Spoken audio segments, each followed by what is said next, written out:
I'd say it means like calming down your mind in stressful situations and like tuning into yourself, because sometimes you just ignore how you're actually feeling, but mindfulness helps you tune into what you're feeling and thinking. I feel like if you don't know or do it when you need to, then all of this anxiety can like build up and just kind of cloud your mind and make you see things differently. Sometimes I get angry at my sisters and I get angrier, so I just get out the room and go do some mindfulness for a bit, and it helps me a bit more. You breathe in when you're going up, and when you're going down, you have to breathe out.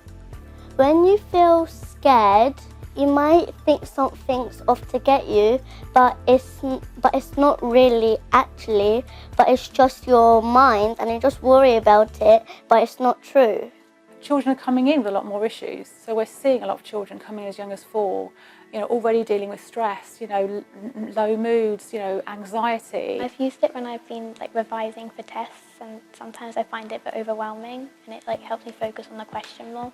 It's probably the best thing to help you with stress and keeping calm and maybe even anxiety and different emotions. I think one of the lovely things about mindfulness is that it helps us to thrive as well as to survive. But actually, there's a whole element of using mindfulness to actually grow your happiness, to notice and pay attention to the good things in your life, and to use those to sort of maximise the positive. I think I'll use it a lot in the future when I'm auditioning for plays, for example. When I was going to take a penalty in football, and I just took one big breathe in, and then I took it. And students are telling me that it's helpful, that they use it for a variety of different things, and I've got literally reams of anecdotes from students about the ways that it's helped them solve conflict at home, exam stress, homework overwhelm, disagreements with peers and siblings, all sorts of things. When they learn about the neuroscience behind, say, the prefrontal cortex and its relationship to the amygdala, and how when in times of stress the amygdala might trigger, and that will stop you from being able to think and focus and concentrate.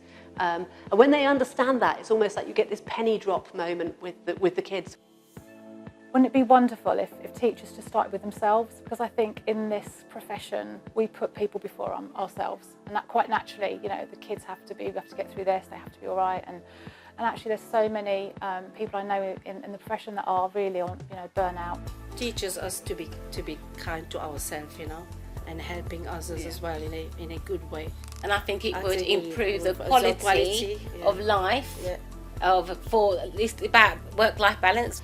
We need highly experienced practitioners who actually embody mindfulness themselves in order to pass this on to students.